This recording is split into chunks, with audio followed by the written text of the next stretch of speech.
Have you ever found yourself giving more, trying harder, or overthinking every interaction just to feel close to someone?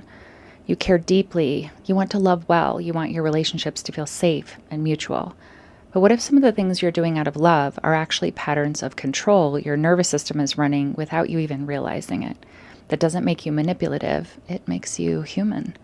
And it probably means you've got some attachment wiring that's asking to be healed. And for many of us, that realization hits hardest in midlife. You start seeing that the relationship dynamics you've lived in, maybe for years or even decades, just aren't sustainable anymore. What used to feel normal now feels heavy, tiring, misaligned. Whether you're single, partnered, or somewhere in between, this is often the season where your nervous system stops tolerating what your younger self was able to accept.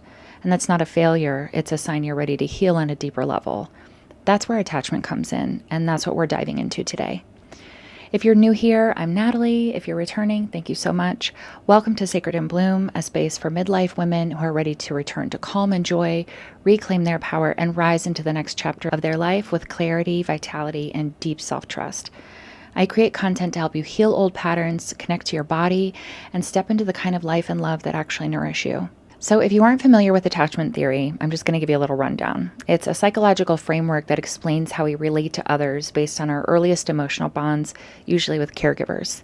These bonds shape our nervous system, how much closeness we can tolerate, how we respond to conflict, and how safe it feels to depend on someone else. Most people fall into one of four attachment styles: secure, anxious, avoidant, also called dismissive, and then fearful avoidant, which is sometimes referred to as disorganized.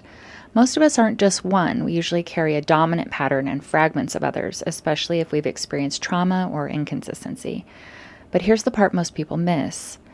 Nervous system regulation is the root of attachment healing. At least it has been for me.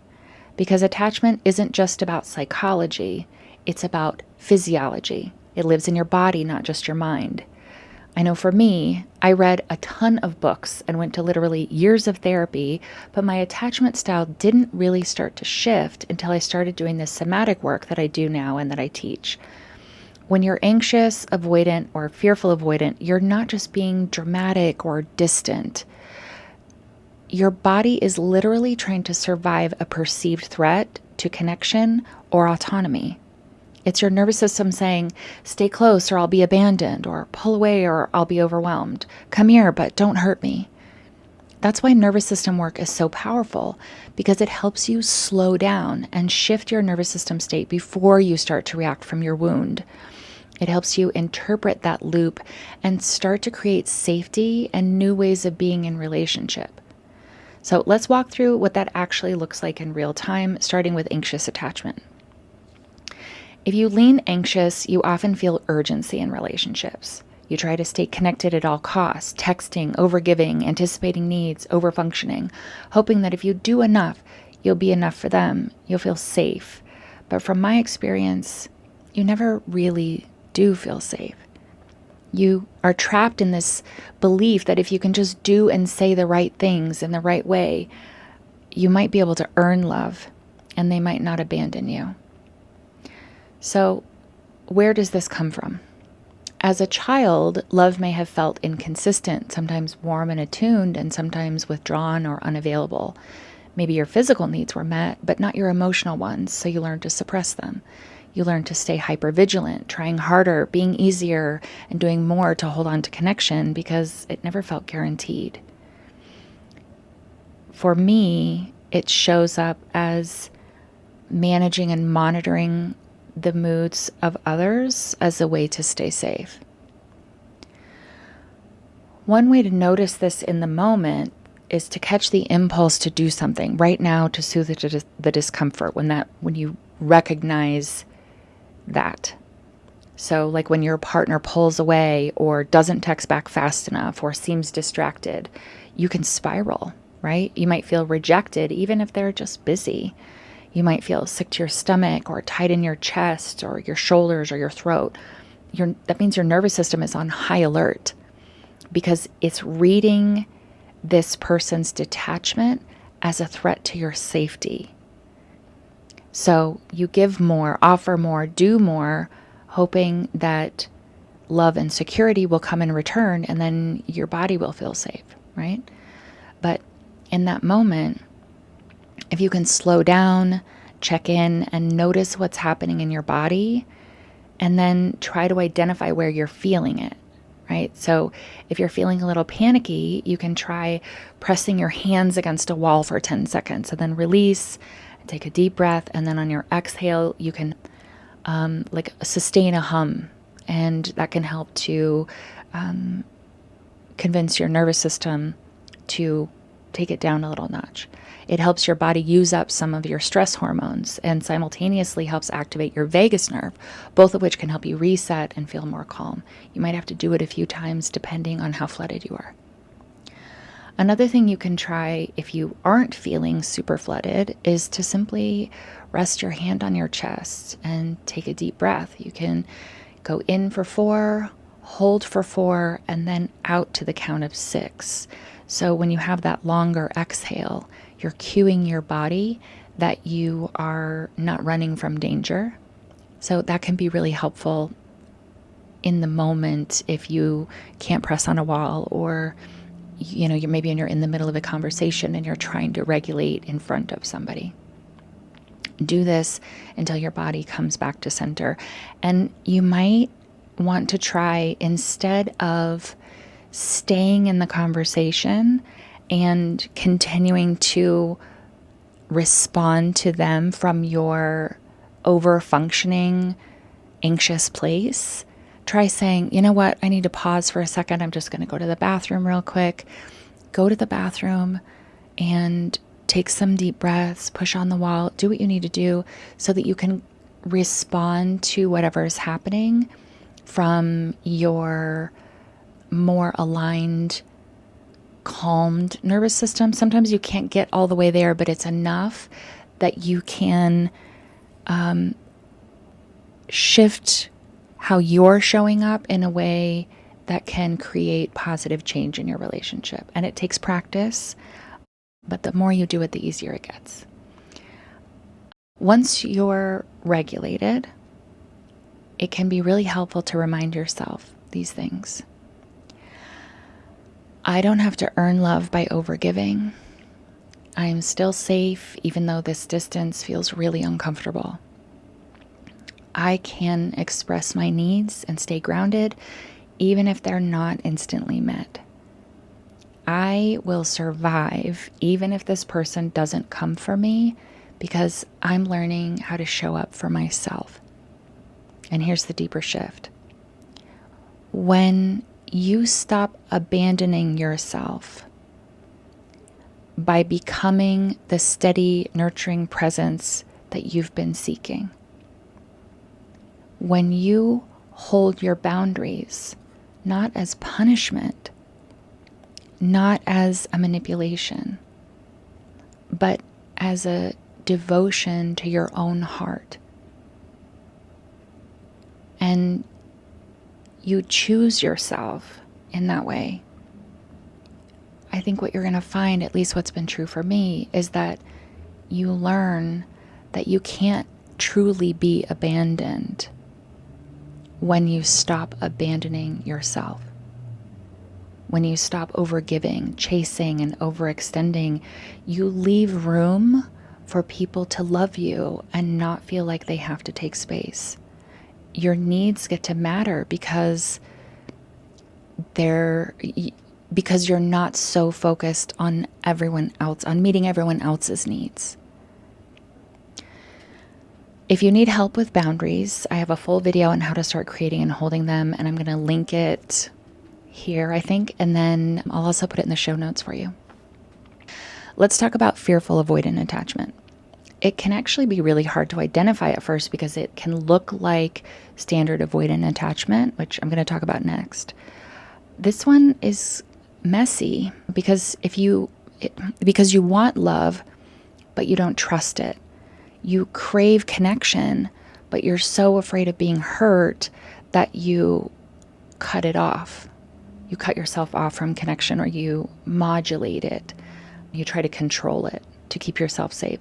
So you might swing between intense closeness and then sudden distance, often without understanding why you're even doing it. And this can be because your early caregivers may have been a source of both comfort and fear. And that could be because you had maybe one parent that was there for you and one parent that, was maybe causing more trauma for you. Or it could have been because of unpredictability or emotional volatility. So what you learned from that was that love was confusing and unsafe and unpredictable. So your nervous system flips now between craving that closeness and needing to protect yourself from it. In real time, it might look like craving intimacy and closeness, but then right after it happens, you have to disappear or disconnect to be able to recover. That might look like picking a fight the moment you feel too seen, or, just you stop texting someone or you stop connecting with someone until you feel more regulated, and you don't tell them what's going on. You can't, you go into like self-protection mode. But then if you do that and then the other person pulls away because you're pulling away, you might panic and then flood them with affection. So you can see there's kind of like both sides of that pattern can show up. So something that you can do is when you're feeling this way, or you notice that you are feeling like you have to pull back, or if you're in a conversation with someone and you feel like, you're starting to feel that, oh my gosh, I feel too vulnerable. This is too intimate. I can't do this. I'm not safe. Something you can do is cross your arms over your chest and just gently alternate tapping on your shoulders. That's called a butterfly hug, and it can help your body begin to calm. You can also do this under a table on your knees. Just make sure you keep your arms crossed. And that can be a really subtle way to kind of help regulate you. If you're sitting at a table having a conversation with someone, it's an easy way to regulate. You can also, regulate yourself through the breath, like slowing down your breathing, right? But what you're trying to do is give your body a rhythm that says, I'm safe. I don't have to run to stay safe. This feeling will pass when I release it. And if you can, offer yourself this reframe. It's safe to go slow. I can hold both my fear and my desire for love. I don't have to push or pull. I can stay. The wall that feels like it protects me also keeps safe love and connection out. And I deserve love. I might get hurt, but I also might be loved more deeply than I have ever felt before. I can survive both. And for you, the deeper healing comes when you meet that internal chaos with consistency. Is that something that was missing for you? And it starts with consistency with self. It starts with releasing the shame that tells you you're too much and simultaneously not enough, or that you're too broken to deserve love. You learn to stay steady inside yourself when love arrives. And know that you can learn to feel safe even in that discomfort instead of having to retreat from it every time. You become the calm in the storm of your own heart, no longer swinging between craving and fear.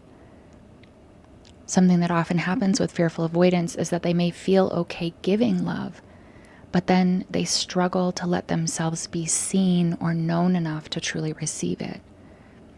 And so they have this deep craving for love, but then they end up feeling like they're not actually being loved, when what they don't realize is that someone can only love you as deeply as you let them in.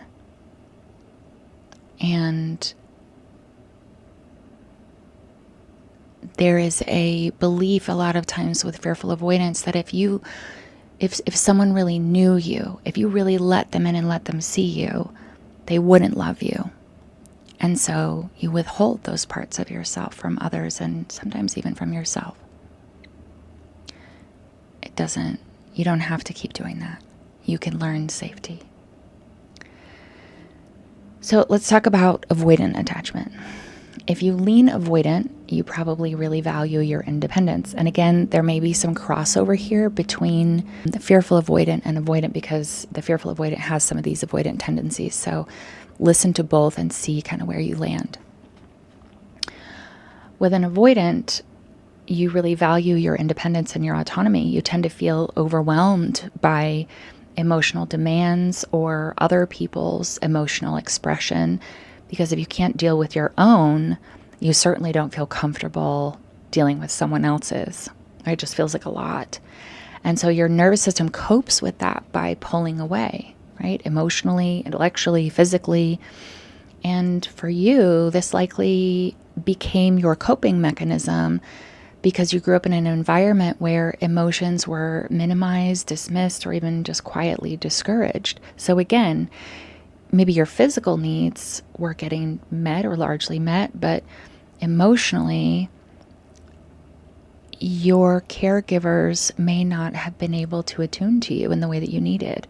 And so you learn to rely on yourself, to suppress your needs, to believe that depending on others would only lead to disappointment or rejection, because your caretakers weren't able to be present for you in the way that you needed. And so you tried to solve that problem by not needing it. You might not even realize that you're doing it. It could sound like you might say to someone, oh, you're overreacting, or let's not get into this right now. But beneath that calm exterior that you may show, there's often a deep shame. A shame about being seen or being deserving of love, or this fear of never being enough. And what if someone really saw you, the real you, and they didn't choose you? That can feel like too much to bear. And so you just don't let yourself be seen. And that shame is what keeps people at arm's length. So if you notice yourself shutting down, changing the subject, leaving the room, or wanting to leave the room, or wanting to hang up the phone, or wanting to take space from someone, similar to what I said for the fearful avoidant, I'm adding it here in case people only watch their section. But you can try, like I said, like crossing your arms, gently tapping on your shoulders, alternating, or crossing your arms and tapping on your knees underneath a table. And what's nice about that is it can just look kind of like a fidget. Nobody's really going to say like, oh, are you self-regulating? So that can be a good one. This gentle bilateral stimulation that you're doing by tapping like this, it encourages awareness of internal body sensations, which avoidant types often suppress or disconnect from. So again, it's this discomfort with feeling your feelings, because when you were small and you felt your feelings, they weren't held or received. And so you don't feel safe to let them be held or received, no longer how much the person in front of you may be trying to show you that they're safe. So until you are able to help soften your nervous system out of that defensive freeze or shutdown, often there isn't anything anybody else can do to prove to you that they are safe for you. There isn't anything that anybody else can do until you crack that door just a little bit by regulating yourself out of that freeze. And when you start to do this, either through, I really recommend if you can do breath work with someone, it can help to open up some of these things that you're shoving down, that you've been storing in your body for a really long time. If you can't cry, or if you feel really uncomfortable when other people cry, it can be really helpful to move the energy through your body by like I said, by doing the breath work. And I don't mean, although it can be helpful in the moment to do some, to take some deep breaths or to try and calm yourself or to meditate. There can be such a huge benefit for you in doing like an extended guided breathwork series that is made to help you release trauma in a safe environment. And you're going to be really uncomfortable. But let's try this. Let's say you're riding your bike and you crash on a gravel road and you get a bunch of gravel in your leg. Like maybe you have a ton of gravel in your thigh. You have to go and pick all that gravel out in order to heal. And so the sensation of doing the breath work and having that stuff come up, I mean, if you've spent your whole life pushing all of this stuff down to not feel it, I'm not going to lie, you're going to feel really uncomfortable, but you have to just imagine that you're pulling the gravel out. You're pulling these emotions that you've been storing for so long. You're pulling them out so that it can actually heal, because right now it's like festering. And then you're going to be able to go further on your bike, man. Another small thing that you can do that I find very helpful is the side eye gaze. So without moving your head, you gaze off to the side as far as you can, and you're going to hold that until you yawn like I'm about to. That means it's working. And then you do the other side. And it may take you, I do it all the time, and so my body responds pretty quickly. It may take you 45 or even 60 seconds. You might swallow instead of yawning. But this sends a message to your brain that you're not in danger when you do this, when you do the side gaze. Because if you were in danger, you would likely, back in the day, you'd be running from something, right? And so you would have to have this like laser forward focus. And so when you can look off to the side for that long, you're telling your nervous system, like, I have the ability to look off not straight. Like I have the ability to just gaze off somewhere, and your body registers that as safety. So when you start taking control by regulating yourself through, like, in the moment, instead of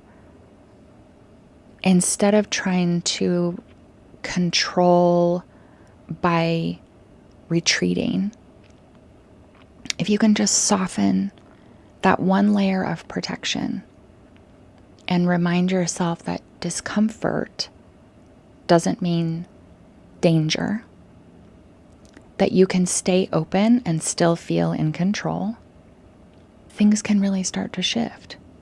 And here's the deeper healing. If you can say to yourself, I meet the shame that told me love would only come if I didn't need too much. I release the belief that staying distant keeps me safe. I recognize that not every relationship will work out, and that's okay. But I recognize that I'm ensuring they will fail, or at least be unsatisfying, by hiding my heart. So when I stop doing that, I give myself an opportunity to feel the love that I have been wanting, maybe for your whole life, right? But you have to make these little shifts to allow love to reach you, even if it feels really unfamiliar or scary.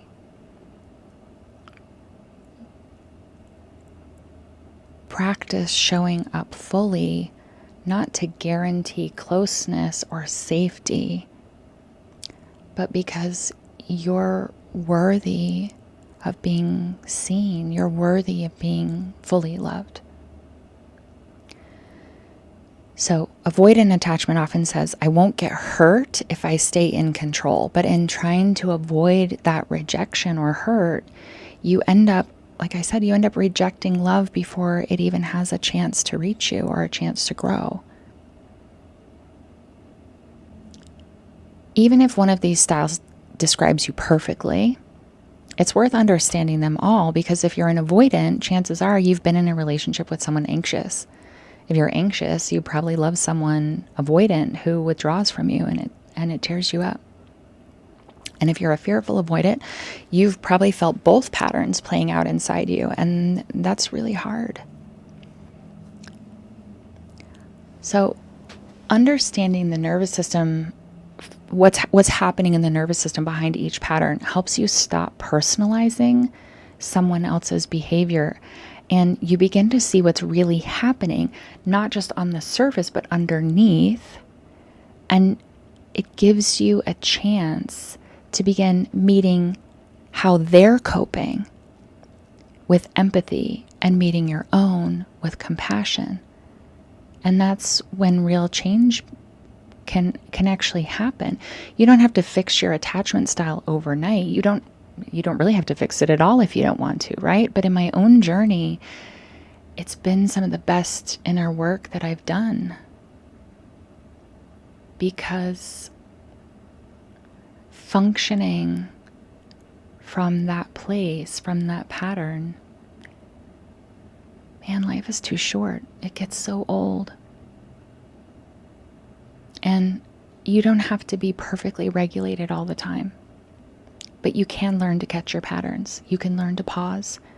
And in that pause, you're giving yourself the opportunity to choose something different, to show up in a new way, to create a new dynamic, to teach yourself slowly over time that love can feel safe, that you can be safe.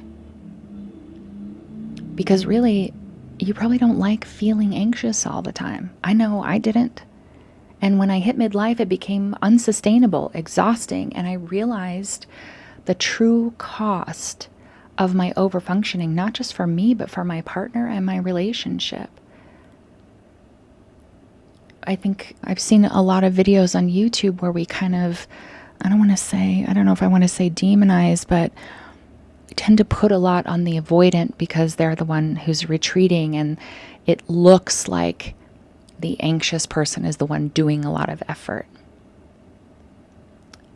But for me, I have really realized that the anxious pattern can be really overwhelming for your partner. And everyone is just trying to be loved and feel safe.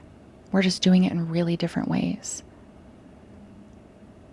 So anyway, if you're an avoidant, you may come to the realization that you're not living fully because you're constantly shutting yourself down. You're constantly dissociating when people are just trying to be close to you. You're shutting yourself down, and you may really want love, but you feel so overwhelmed by it that you sabotage it, or you run from it, or you tell yourself, "Oh, I'm just better off by myself." These are patterns that we created to survive when we were small and we didn't have any other choice. And now as an adult, they don't serve us and can cause tremendous pain, friction, loneliness, and stress. But you don't have to keep running those fear programs on autopilot. When you see them and you give yourself that pause and you learn some techniques to regulate your nervous system, you can slowly start to learn that you have the power to keep yourself safe in a way that you weren't able to when you were small. When you can create your own safety within, you can start to love in new ways and feel things that you thought were going to be awful, frankly. That's why you run from it, right? It's terrifying. But you may find that the discomfort of letting yourself be loved can eventually feel better than the discomfort of holding everyone at arm's length, or the discomfort of over-functioning to exhaustion in relationships, trying to feel safe.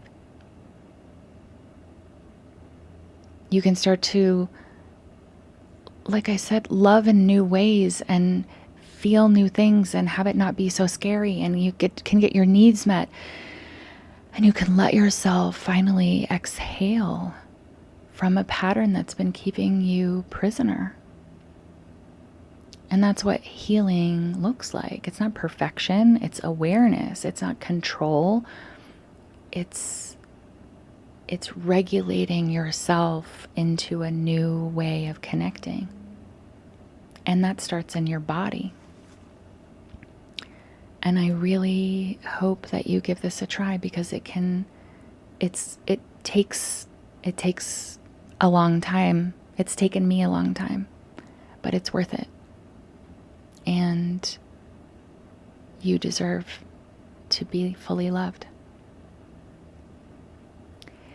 If this video helped you see yourself or your partner more clearly, I hope you take a moment to really honor that. You're doing the work, and I'm proud of you for it.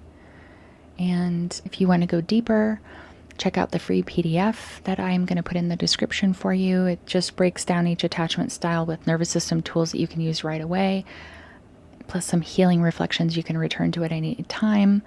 It's not going to be anything that isn't in the video. I just know that some people do better with a visual representation than just hearing me talk. So if that's something you can print out, or maybe like pop in your fridge and remind you to stay present with that, and to start shifting that pattern. If you're ready for more support to reclaim your power in midlife, I would love for you to join me in creating the community of empowered women who are joining my Patreon. You get all of my guided meditations completely ad-free, plus tools, resources, and conversations that I only share within that space. Thanks for being here. Please like and share if you found this supportive. And again, I'm just so grateful that you took the time to take this in and learn it. And I really hope it makes a difference for you. Wishing you peace and joy. And I will talk to you in the next video. Thanks. Bye.